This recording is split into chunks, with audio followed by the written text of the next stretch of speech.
পশ্চিমবঙ্গের কলকাতা নিউ মার্কেটের শিখাইন হোটেলে অগ্নিকাণ্ডে নিহত বাংলাদেশিদের মধ্যে ৫ জনের মরদেহ ফিরবে বেনাপোল সীমান্ত দিয়ে। এ নিয়ে আরও জানাতে বেনাপোল থেকে যোগ দিচ্ছেন সহকর্মী এম এ রহিম। রহিম, ঠিক কখন মরদেহগুলো সীমান্ত অতিক্রম করবে এই মুহূর্তের পরিস্থিতি জানাবেন, কি ধরনের ব্যবস্থা সেখানে নেওয়া হয়েছে? আপনি জানেন আমি এখন দাঁড়ায় আছি একেবারে আন্তর্জাতিক চেকপোস্ট বেনাপোল, একদম জিরো লাইনে। আপনি দেখছেন, একটু দেখাতে চাইছি ওপারে যে ভারতের পেট্টাপোল আর এবারে যে বেনাপোল, এই জিরো লাইন কেন্দ্রেই ভারত থেকে বাংলাদেশের লাশ আসে।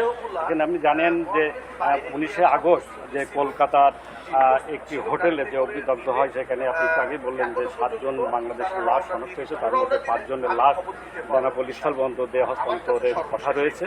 আমরা গতকাল থেকেই এই বেনাপোল চেকপোস্টে আমরা অবস্থান করছি, তাদের সদস্যদের সাথে আমরা যোগাযোগ রক্ষা করে চলেছি। আমরা এখানে স্থানীয় প্রশাসনের সাথে আমরা যোগাযোগ রক্ষা করে চলেছি।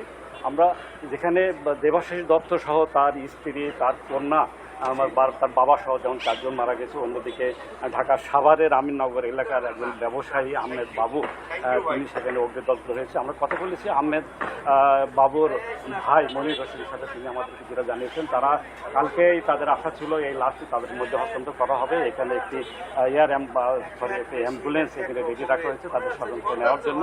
তবে কালকে গভীর রাত পর্যন্ত সে লাশটি আসেনি। আজকে আমরা সকালে তার সাথে আবার যোগাযোগ করার চেষ্টা করেছি। তিনি আমাদেরকে যেটা জানিয়েছেন যে আহমেদ বাবুর ভাই মনির হোসেন যে আজ 12টা নাগাদ ওখান থেকে ভারতের কলকাতা থেকে এই লাশবাহী গাড়িটি হয়তো বেনাপোল চেকপোস্টের উদ্দেশ্যে রওনা হবে।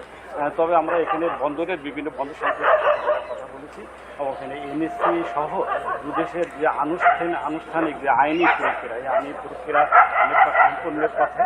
আমরা কলকাতার তো বিভিন্ন গণমাধ্যমের সাথে কথা বলি, তারা আমাদের জানিয়েছেন আজ 12টা নাগাদ সেখান থেকে এই লাশবাহী গাড়িগুলো বেনাপোল চেকপোস্টের উদ্দেশ্যে রওনা হতে পারে।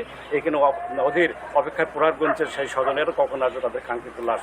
আমরা পরবর্তী সংবাদে জানাতে পারবো বিস্তারিত। এই ছিল সর্বশেষ। বেনাপোল থেকে জানাচ্ছিলেন সহকর্মী এম এ রহিম।